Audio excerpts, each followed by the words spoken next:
नमस्कार, आप देख रहे हैं जॉनिक्स पर। आपके साथ में आंचल श्रीवास्तव। आज की बड़ी राजनीतिक खबर उत्तर प्रदेश से है, जहां पंचायत चुनाव से पहले राजनीतिक समीकरणों में अचानक हलचल मच गई है। प्रदेश की राजनीति में अहम भूमिका निभाने वाली पार्टी राष्ट्रीय लोकदल यानी रालोद ने ऐलान कर दिया है कि वह पंचायत चुनाव अकेले लड़ेगी। ये घोषणा भाजपा के लिए सिरदर्द बन गई है, क्योंकि अभी तक माना जा रहा था कि रालोद भाजपा के साथ गठबंधन में ही चुनावी मैदान में उतरेगी। मेरठ से आई इस खबर ने भाजपा की रणनीति को झटका दे दिया। दरअसल पंचायत चुनाव को केवल स्थानीय चुनाव नहीं माना जाता, बल्कि चुनाव आगे आने वाले विधानसभा चुनावों की नींव रखते हैं। यही कारण है कि भाजपा चाहती थी कि रालोद उसके साथ खड़ी रहे, लेकिन रालोद ने साफ संकेत दिया है कि संगठन को पंचायत स्तर पर मजबूत करने के लिए उसे अकेले चुनाव लड़ना होगा।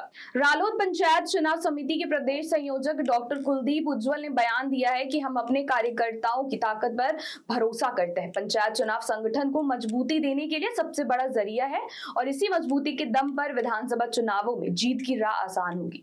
अब जरा भाजपा की रणनीति पर नजर डालते हैं। भाजपा ने पंचायत चुनावों में विजय पाने के लिए पहले जिला और क्षेत्रीय स्तर पर संयोजक और सह संयोजक नियुक्त कर दिए। साथ ही वोटर लिस्ट को दुरुस्त करने का अभियान भी तेजी से चल रहा है। भाजपा का टारगेट साफ है, ज्यादातर जिला पंचायत अध्यक्ष और ब्लॉक प्रमुख की कुर्सी अपने कब्जे में करना। लेकिन रालोद का ये अलग रास्ता अपनाने का फैसला भाजपा की चिंता बढ़ा रहा है। भाजपा के क्षेत्रीय अध्यक्ष सत्येंद्र सिसोदिया ने कहा है कि गठबंधन पर अभी अंतिम फैसला नहीं हुआ है। पार्टी का शीर्ष नेतृत्व ही रालोद प्रमुख जयंत चौधरी से बातचीत कर कोई निष्कर्ष निकालेगा। ये बड़ा सवाल है कि क्या जयंत चौधरी अपने फैसले पर कायम रहेंगे या भाजपा के दबाव और बातचीत के बाद कोई नया समझौता सामने आएगा। राजनीतिक विश्लेषकों का मानना है कि अगर रालोद अकेले चुनाव लड़ती है तो पश्चिमी उत्तर प्रदेश के कई जिलों में मुकाबला दिलचस्प हो सकता है, खासकर उन इलाकों में जहां जाट और किसान वर्ग रालोद का पारंपरिक वोट बैंक माना जाता है। वहीं भाजपा को आशंका है कि अलग अलग लड़ने से विरोधियों को सीधा फायदा मिलेगा। इस पूरे घटनाक्रम का असर केवल पंचायत चुनाव तक सीमित नहीं है, बल्कि इसका सीधा असर 2027 के